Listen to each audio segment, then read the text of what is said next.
Most solo travelers are buying the wrong van and realizing it's 6 months too late when they're stuck with a 23-foot rolling money pit they can't park anywhere. Here's the truth. The best camper van for solo travel isn't the biggest, the coolest looking, or the one your favorite YouTuber drives. It's the one that matches how you actually live, where you actually go, and what you can actually afford to maintain. I'm breaking down the 5 smartest choices for solo van life in 2026, and more importantly, I'm telling you exactly who should avoid each one and why, because the worst financial mistake you can make is buying based on Instagram, not reality. Section 1. The size trap nobody talks about. Let's start with the decision that determines everything else, size. And this is where most solo buyers screw up immediately. The Ram ProMaster 1500 136-inch wheelbase is the sweet spot for solo travel, and here's why that matters more than you think. You get actual stealth capability in cities, you can park in standard spots without sweating, and, this is critical, you're not paying $4.50 a gallon to move 3,000 pounds of empty space you don't need.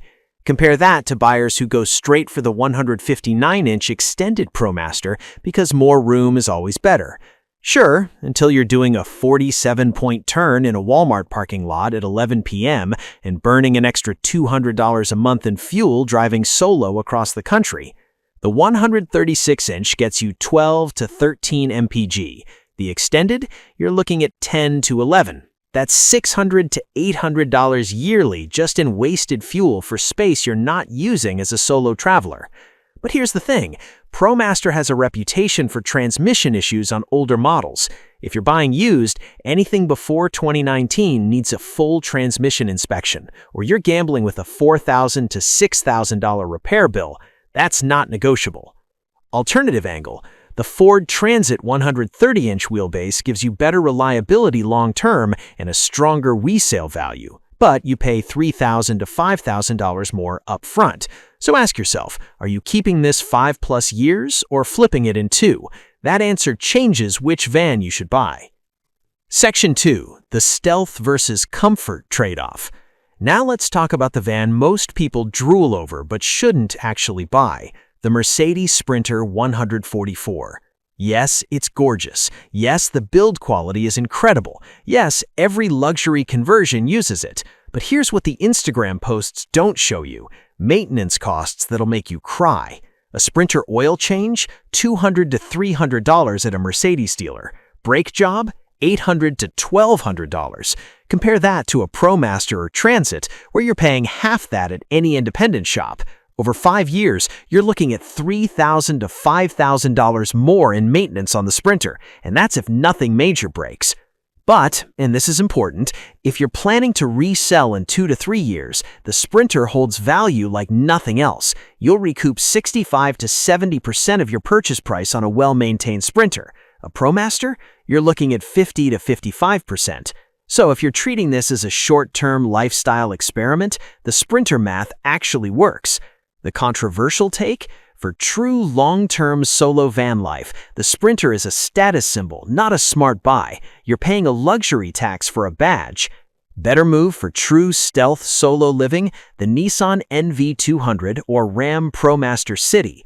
Hear me out. These are actually stealthy because they look like work vans. You can sleep in residential neighborhoods without attracting attention. You get 24+ mpg, and conversion costs are $8,000 to $12,000 instead of $20,000 to $60,000. The trade-off?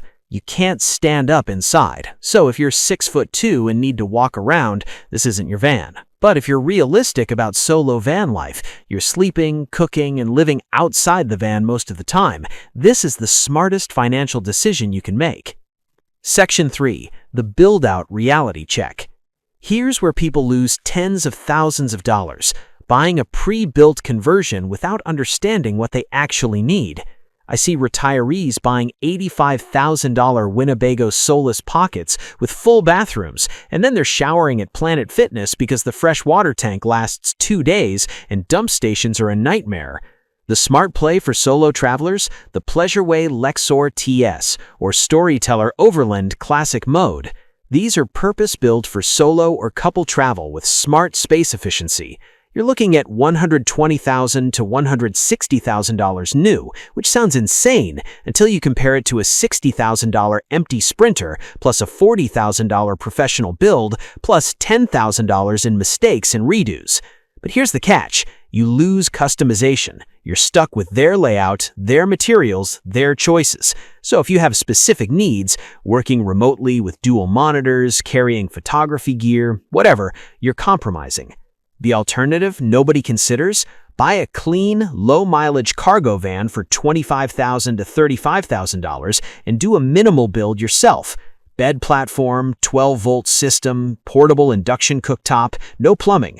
Total cost, $5,000 to $8,000 in materials if you're smart. Why this works for solo travel? You maintain flexibility. You're not locked into a $100,000 depreciating asset, and when your needs change, you want to upgrade, you want to quit van life, whatever, you can sell a clean cargo van way easier than a custom conversion with someone else's weird layout. Section 4. The hidden cost everyone forgets. Let's talk about the expense that ruins budgets: insurance and registration. A $120,000 Class B RV, you're paying $1,800 to $3,000 per year in insurance, depending on your state and age. Registration in states like California or Oregon can be $400 to $800 annually on a newer RV. Compare that to a simple cargo van conversion valued at $35,000. Insurance drops to $800 to $1,200 per year. Registration is standard vehicle rates. Over 5 years, that's $5,000 to $10,000 in savings that nobody talks about when they're drooling over Instagram builds. Who should still buy the expensive Class B?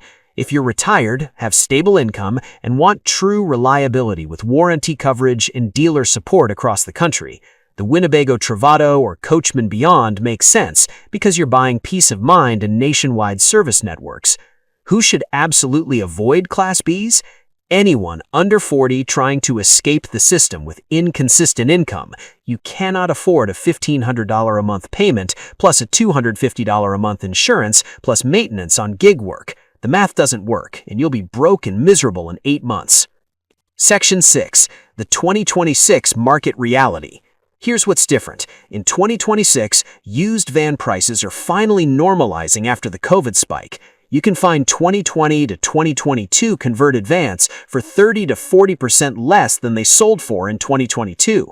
The smart buy right now? A 2020 to 2021 Ram ProMaster 2500 that someone built out during lockdown, drove for 2 years, and is now selling because they're going back to normal life.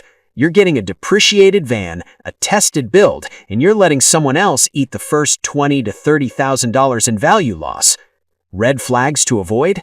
Anyone selling after less than 6 months. They rushed in, hated it, cut corners. Any build with obvious water damage or rust.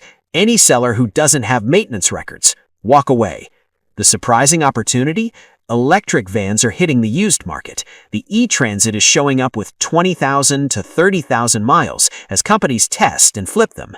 Range anxiety is real for van life, but for solo travelers doing regional travel with RV park charging, you're saving $300 to $400 monthly in fuel. Do the math on your actual travel patterns before dismissing this. So, here's my actual recommendation for solo travelers in 2026. Best overall value, used 2019 to 2021 Ram ProMaster 1500. Buy it clean, build it minimal, keep it flexible. Total investment, $40,000 to $50,000. Best for long-term reliability, Ford Transit 130-inch wheelbase. Slightly higher cost, way better resale and dependability. Best for actual stealth city dwelling, ProMaster City or NV200, if you can handle not standing up.